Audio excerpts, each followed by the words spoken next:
This was a vase I got at a thrift store one time. I don't know what attracted me to it. I guess just the chippy look, kind of the crackle look. And I've had it sitting around for a while, so I decided I wanted to make something a bit steampunkish out of it today. First thing I had to do was apply 2 coats of Dixie Belle Slick Stick because the surface was very shiny. So after I cleaned it well, I put 2 coats of Dixie Belle Slick Stick, letting it dry in between. Or actually, I used my heat tool to help it along. And then I applied 1 coat of Waverly chalk paint in the color Ivory. After that, I was going to decoupage a piece that I got, I think, from either Etsy or Zazzle. It's like vintage postcards that were mailed. And I wanted each side to have a piece of it on there, but I didn't want it on there evenly. So I tore the paper and then tried to sort of measure it all the way around before I got ready to decoupage it on there.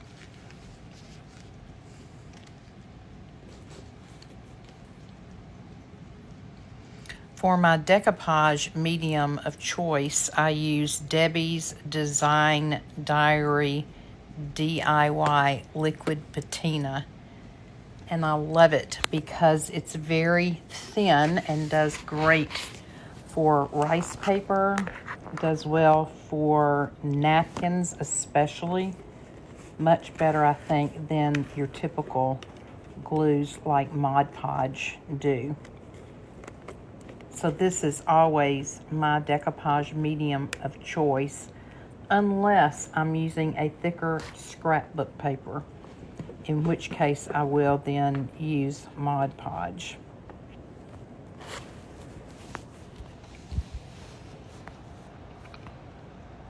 I love my quiet heat tool that I can use in between layers to dry everything out so that it doesn't slow me down and I don't have to wait for everything to air dry.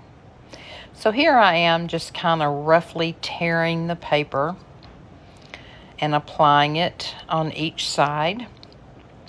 And my idea, once I get all of this on, is to make the bottle look very old and rusty with a lot of patina hints to it.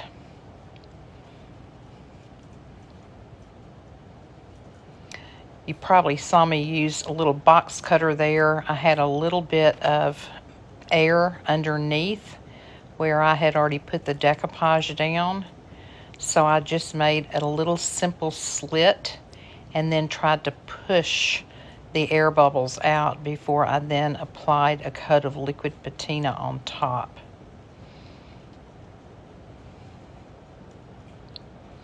I don't want this bottle to end up shiny because, again, the look I'm going for is a steampunk, rusty, old kind of bottle. And I haven't decided if I'm going to put anything in the top yet or not. I have several glass doorknobs, but they're too short. I also have something my husband picked up the other day, which is the old metal part of a gas can, the spout part that's used to pour gas into your gas tank. And it really fits down in there pretty nicely, so I haven't decided yet if I'm going to add that or not.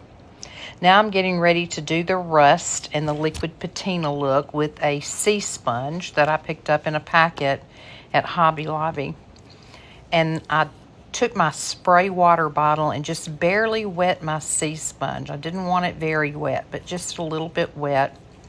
And I'm using all Deco Art Americana paints, which I love, in the color Burnt Umber, Cadmium Yellow, Georgia Clay, and Indian Turquoise. And then along with that, I'm using cinnamon to sprinkle while the paint is still wet in certain areas.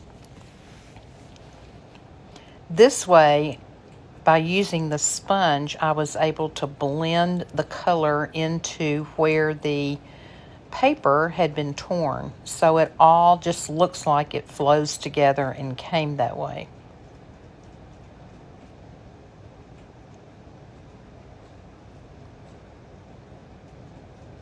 As you can probably tell, I'm making a mess on my desk. The next time I do something like that, I need to remember to put a tray under me to catch all the cinnamon, but I did manage to salvage most of it. Also, there were places where I went back and layered the paint to give the paint a more thick look in some places, and then also to be able to apply some more cinnamon. I just think the cinnamon not only smells good, but it really and truly does give it that very rusty look. And again, I'm going to make this kind of look steampunkish.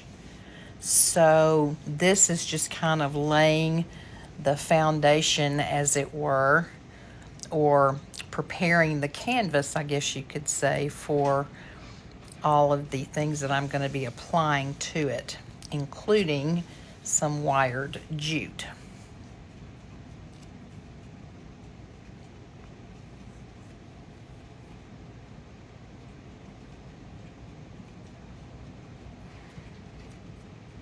Sometimes that red color was a little bit too red, so I toned it down with some of the cadmium yellow. And when I took the blue in there to make it look like a patina, I really had to be deliberate in using the sponge to blend it in so that it would not necessarily stick out like a sore thumb and make it look like I had added blue paint. Then I began adding some embellishments. I have purchased packages of some steampunk metallic kinds of gears. I have some old keys. I have some old bottle caps that I picked up recently at a large thrift store in Boaz, Kentucky.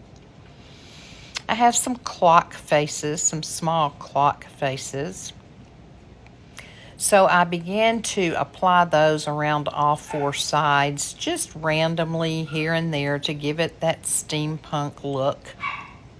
And initially, I was just applying everything with hot melt glue. However, most of them began falling off. They were not sticking to that slick, surfaced postcard paper. So I had to remove most of them and use B7000 for the permanent stick mixed with hot melt glue. One thing you don't ever want to do is to put the hot melt glue and the B7000 or E6000, whatever glue you use, you don't want them to be on top of one another. But you can use the hot melt for the quick stick, and then you can use the B7000 or E6000 or Stick Fast for a more permanent stick. Then I took my wired jute and went all the way around the neck of the bottle, starting on the lip underneath the very top of the bottle. And if you'll notice, I even took all of the rusty color down inside the bottle. In the event that I don't put anything else inside, at least that would give it a more finished look. And then I felt like if I had some jute at the top, I needed to put some also at the bottom. So around the bottom rim, I just put one row of the jute, and all of that I attached with hot melt glue. I was very careful to try to stretch the jute out as I went so that it would lay flat. And there you can see I'm having to redo some of my embellishments because they were falling off. And that's when I went back with the B7000 and hot melt to attach them. Also, prior to the making of the video, I had cut a thinner piece of jute and I had begun to string on there some gears, some keys, some little embellishments, steampunk kind of embellishments, because I wanted to have something draped over the neck of the bottle to hang down, just to kind of dress it up a little bit, though this is certainly not a dressy piece. So it was a whole lot of fun for me to make, to imagine it in my mind first, and then to try to accomplish the liquid patina or the patina look. I think I did a pretty good job, so I was pretty pleased with that.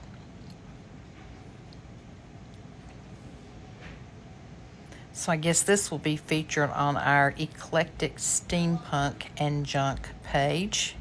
Stay tuned for more information on that. I appreciate you coming by, and I hope you'll come back. Leave us some comments, throw us some emojis, and we would be ever so grateful. Have a blessed day.